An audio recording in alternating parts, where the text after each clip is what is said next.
சத்தியமூர்த்தி சாப்பிடுற சாப்பாட்டுல துளி விஷம் கலந்தா அவன் கதை முடிஞ்சிரும். ஆனா அவ்வளவு சுலபமா அவன் செத்துறக்கூடாது.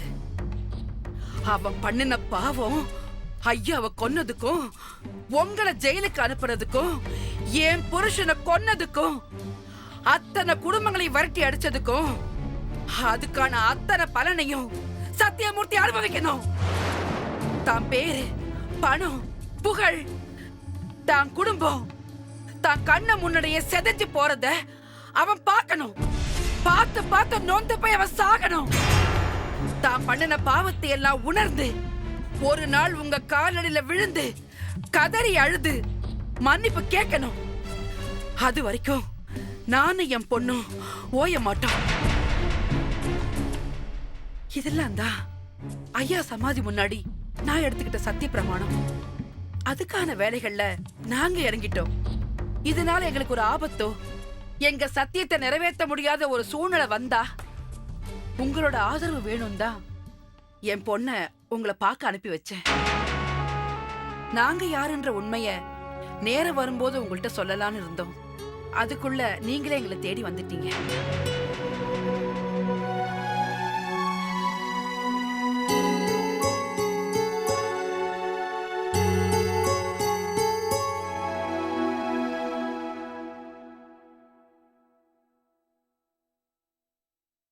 ஒரு காலத்துல நானும் வேகம் வீரியத்தோட தான் இருந்தேன்.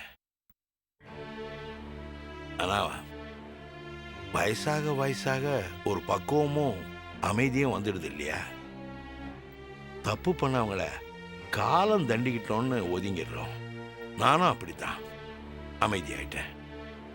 ஆனா ஒரு பொண்ணா அந்த தீவிரம் கொஞ்சம் கூட குறையாம சத்தியமூர்த்தியை பழி வாங்கணுன்ற முடிவோட இருக்கீங்களே, அப்படி நீங்க மட்டும் இல்லாம உங்க பொண்ணையும் அப்படியே வளர்த்திருக்கீங்களே, இவ வாழ்க்கையும் பணையம் வச்சிருக்கீங்களே. உங்களை நினைச்சா எனக்கு உடம்பெல்லாம் சிலுக்குதுமா.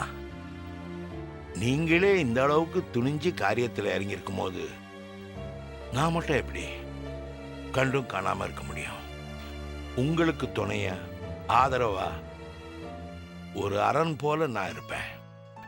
எந்த ஒரு ஆபத்தும் வந்துடாம நான் உங்களை பாதுகாப்பேன். கவலைப்படாதீங்க. இனி உங்களுக்கு நான் இருக்கேன்.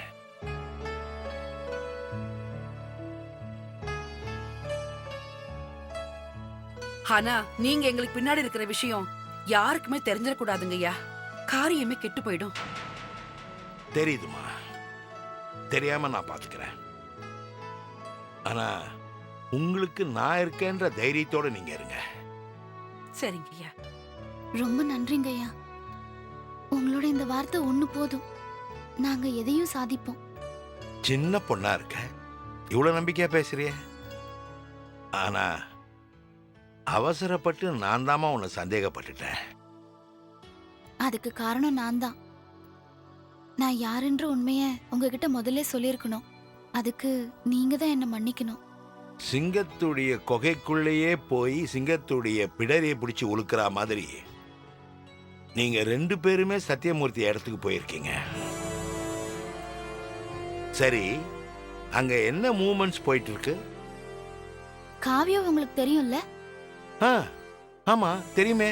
அவளுக்கு என்ன? அவ சத்தியமூர்த்தி ஐயாவோட மருமகளா ஆக போறா. அப்படியா? அருண் ஹாஸ்பிட்டல்ல அவ ஒரு நர்ஸா தானே வேலை பார்த்தா. அதுவும் இப்ப அங்க வேலை கூட பார்க்கலையே. அவ எப்படி சத்தியமூர்த்திக்கு மருமகளாக முடியும்? அருண் வர பேஷண்ட்ஸ் கிட்ட எல்லாம் கிட்னி திருடி வந்ததுக்கான ஆதாரங்களை கலெக்ட் பண்ணி ஒரு ஃபைல நீங்க காவியா கிட்ட தானே கொடுத்து வச்சிருந்தீங்க. அந்த ஃபைலால தான் மகனுக்கு எந்த ஆபத்தும் வந்துடக்கூடாதுன்னு அவளையே மருமகளாக்கி அந்த ஃபைல அபகரிக்க பார்த்தாரு. அவர் சதி புரியாம அவளும் பெரிய இடத்துக்கு மருமகளா போறோன்னு கல்யாணத்துக்கு சம்மதம் சொல்லி நிச்சயமும் முடிஞ்சிருச்சு. காவியா அந்த ஃபைல சத்தியமூர்த்தி கொடுக்கறதுக்கு முன்னாடி அதை நாம அபகரிக்கணும்னு காவியா வீட்டுக்கு ஆளுங்களை அனுப்புனேன். அந்த ஃபைல் கிடைக்கல. இதெல்லாம் சத்தியமூர்த்தியோட வேலைன்னு சந்தேகப்பட்டு காவியாவே அந்த ஃபைலை சத்தியமூர்த்தி கிட்ட கொடுத்து நான் உண்மையாவே உங்க வீட்டு மருமகளா ஆகணும்னு ஆசைப்பட்டேன். இனி கல்யாணம் நடந்தாலும் சரி நடக்கலைனாலும் சரி இந்த ஃபைலை நீங்களே வச்சுக்கோங்கன்னு கொடுத்துட்டு போயிட்டாளாம். எப்படியாவது அந்த ஃபைலை அபகரிச்சு அவர் மகனை ஜெயிலுக்கு அனுப்பிடணும்னு துடிச்சேன். ஆனா எல்லாம் கைமீறி போயிடுச்சு. அந்த ஃபைல் சத்தியமூர்த்தி கிட்ட சேஃபா போய் சேர்ந்துருச்சு.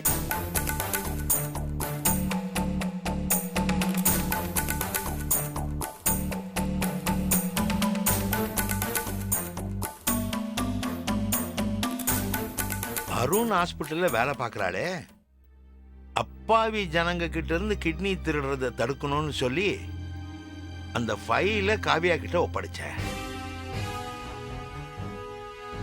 அவளும் அருண் மேல ஏதோ கேஸ் எல்லாம் போட்டதா கேள்விப்பட்டேன். கடைசியில இப்படி வந்து மாறுவான்னு நான் எதையும் எதிர்பார்க்கல. சரி, கவலைப்படாதம்மா, நான் அவகிட்ட பேசி அந்த ஃபைலை உனக்கு வாங்கி தரேன். சத்தியமூர்த்தி கிட்ட போனது யானை வைக்குள்ள போன மாதிரி தான். திரும்ப வாங்க முடியும்னு தோணலைங்க ஐயா. காவியா நினைச்சா முடியும். நான் அவகிட்ட பேசுறேன். ஆனா நான் சொல்லி நீங்க போய் கேட்டதா யாருக்கும் தெரிஞ்சிடக்கூடாது. புரியுதுமா, நான் ரொம்ப கவனமா இருப்பேன். என்னங்கம்மா, காவியா கிட்ட பேசிட்டு உனக்கு நான் ஃபோன் பண்றேன். மறுபடியும் சொல்றேன், இப்போ பெரிய இடத்துல நான் இருக்கிறேன்னு நினைச்சீங்க. எந்த உதவியா இருந்தாலும் தயங்காம என்கிட்ட கேளுங்க, உங்களுக்கு நான் இருக்கேன்.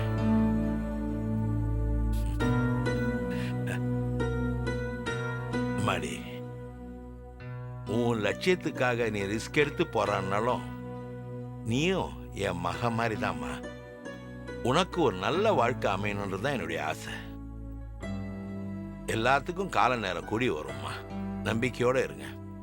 நான் வரேன். வாங்கய்யா.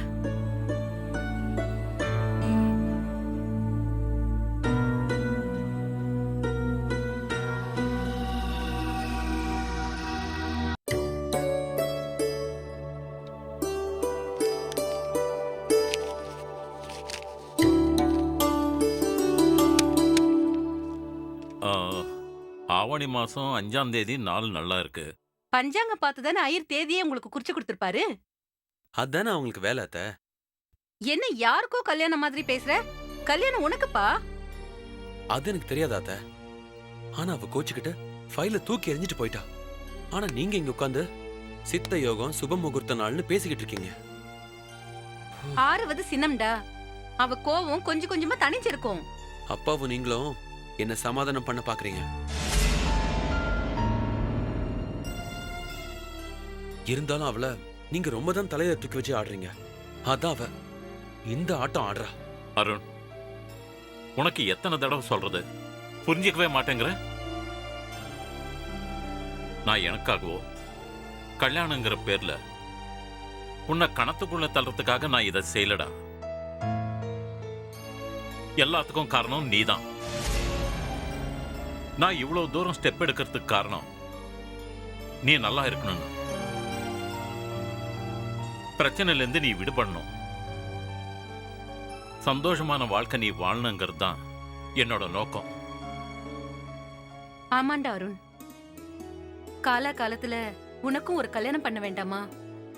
காலத்துல பயிர் செய்யணும்னு பெரியவங்க சொன்ன மாதிரி அது நடக்க வேண்டிய நேரத்துல நடக்கணும்டா.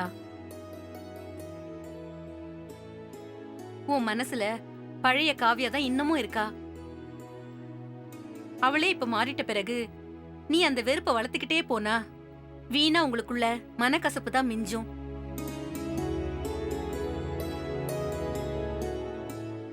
கெட்டவன் கெட்டவனாவே இருக்கிறது இல்ல, நல்லவன் நல்லவனாவே இருக்க முடியாது.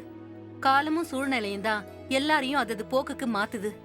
அப்படிதான் காவியாவும் அவ செஞ்ச தப்ப மறந்து நீ அவளை மனசார ஏத்துக்கிறதா நல்லது. எல்லாமே ரெடி. பட்டுப்புடவை, நகை நட்டு, சீர்சனத்தி எல்லாமே ரெடி. முகூர்த்த தேதியும் குறிச்சாச்சு.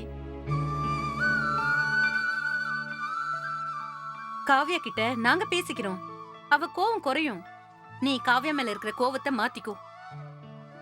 உங்க அப்பா மனம் கோணாம நடந்துக்கோ. அண்ணே, நீங்க காவ்யாவுக்கு போன் போட்டு பேசுங்க. நீங்க பேசினா காவ்யா அமைதியாயிடுவா. தப்பு உங்க பேர்ல இல்லையே. யாரோ போய் அவ வீட்டை கலைச்சு போட்டா அதுக்கு நீங்க என்ன பண்ணுவீங்க? போனை போடுங்க அண்ணே, நான் பேசுறேன். இல்லடா, நானே பேசுறேன்.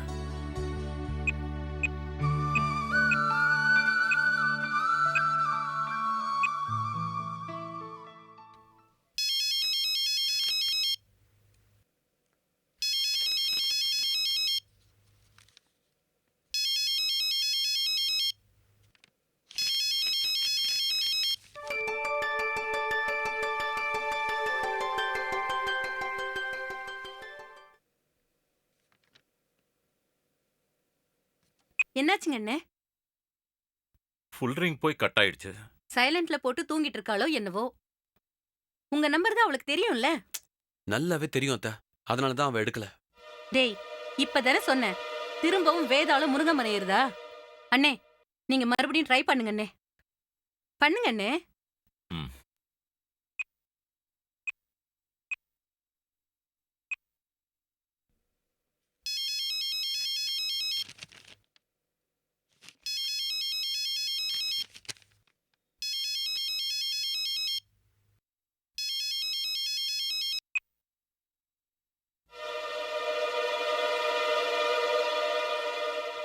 என்னங்க அண்ணே, ஃபுல் ரிங் போய் கட் ஆயிடுச்சா? இல்லம்மா, இந்த வாட்டி கட் பண்ணிட்டா. நான் நினைச்சேன். டேய் அருண், சும்மா இரு. அண்ணே, நான் இப்பவே காவியா வீட்டுக்கு போய் பேசிட்டு வரேன்.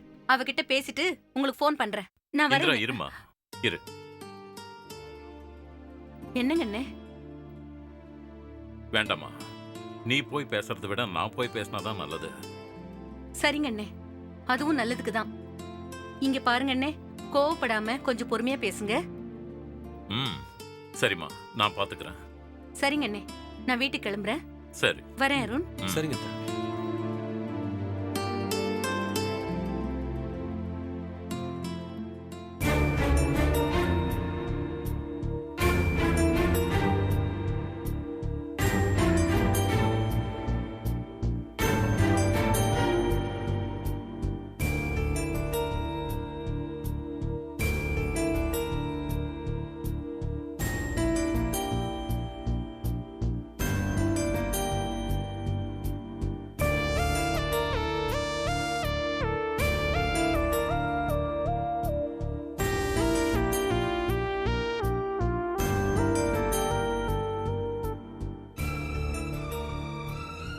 அவ உயிருக்கும் அந்த குழந்தை உயிருக்கு ஏதாவது ஆயிருக்குமோ?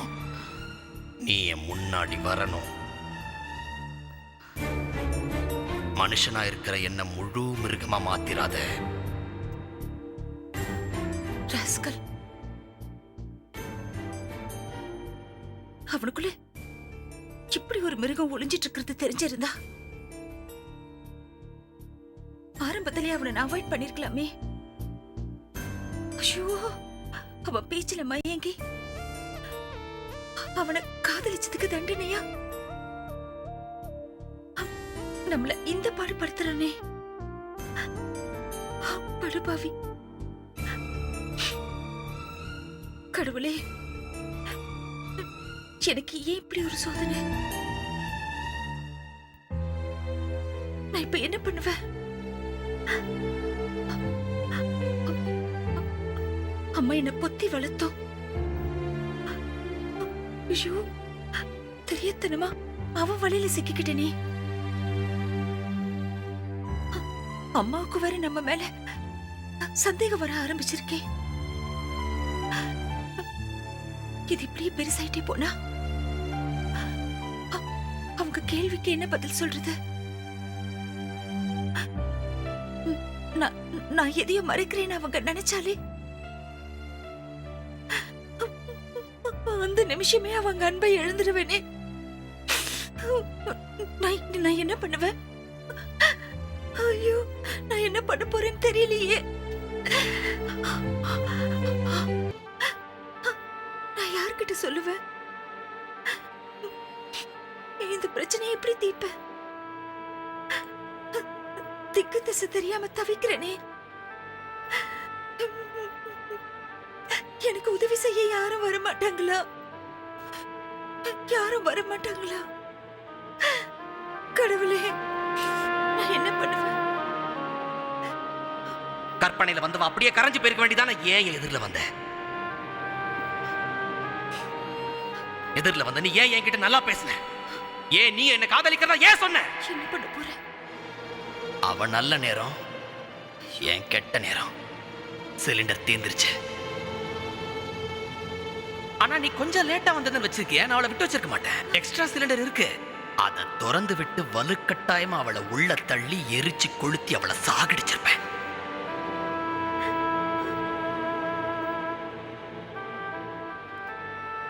நான் மனுஷனா இருக்கணும்னா நீ என் முன்னாடி வரணும்.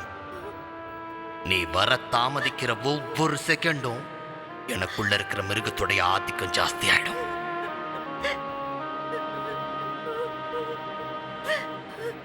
எதிரில் வந்த நீ ஏன் என்கிட்ட நல்லா பேசுன? ஏன் நீ என்ன காதலிக்கிறதா ஏன் சொன்ன? எல்லாம் சொல்லி என் மனசுக்குள்ள காதலை வளர்த்துட்டு நீ என்ன காதலிக்கிறதா சொல்லிட்டு கடைசி நிமிஷத்துல என்ன இன்னொருத்தி கல்யாணம் பண்ணி வச்சேன்னா எப்படி சும்மா இருக்க முடியும் என்னால?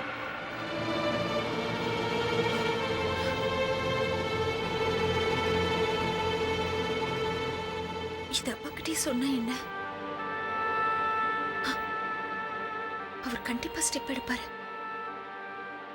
அந்த ராஸ்கலை உண்டிலன் பண்ணுவாரு.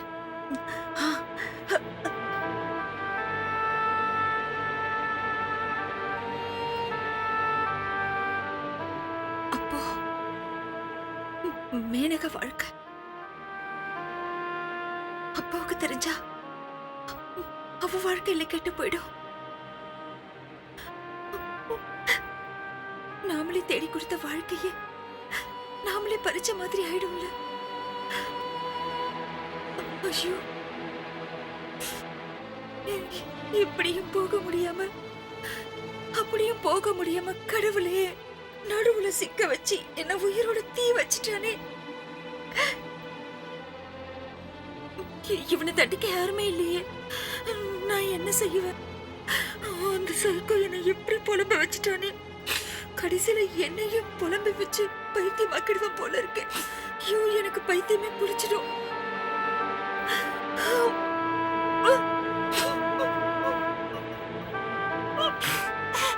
ஸ்னேகா, ஸ்னேகா,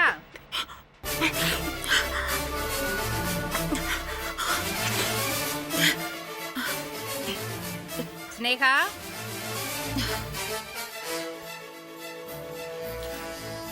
ஸ்னேகா, மா, என்னம்மா பண்ணிட்டு இருக்க? ஒன்னும் இல்லம்மா, சும்மாதான். ஏம்மா ஒரு மாதிரியா இருக்க? முகமெல்லாம் வேர்த்த மாதிரி இருக்கு. அதெல்லாம் ஒண்ணு இல்லம்மா. உடம்பு சரியில்லையா? ஐயோம்மா, எனக்கு எதுவும் இல்லம்மா. ஒண்ணும் இல்ல. உடம்பு சூடாதான் இருக்கு. மாத்திரை கொண்டு வரட்டுமா? ஐயோ வேண்டாம்மா, அதுல ஒண்ணும் இல்ல. கொஞ்சம் ரெஸ்ட் எடுத்தா சரியா போயிடும். காஃபியாவது கொண்டு வரட்டுமா? இல்லம்மா, எனக்கு வேண்டாம்னு சொல்றேன்ல. என்னமோ கொஞ்ச நாளாவே உன்கிட்ட பழைய கலகலப்பு இல்ல. அம்மாவுக்கு கூட மாட ஒத்தாசை செய்வ, அதுவும் இப்ப இல்ல. எப்பவும் சிரிச்ச முகமா இருப்ப, அதையும் இப்ப தொலைச்சிட்ட மாதிரி இருக்க. ஏதாவது பிரச்சனைனா நான் இருக்கேன், அப்பா இருக்காரு, எங்க கிட்ட சொல்லுமா. அப்படியெல்லாம் எதுவும் இல்லம்மா. இருந்தா சொல்ல மாட்டேனா? சரிம்மா, நீ ரெஸ்ட் எடு. வெளியே போயிட்டு வந்த இடத்துல ஏதாவது காத்து கருப்பு பிடிச்சிடுச்சோ என்னமோ, முதல்ல சுத்தி போடணும்.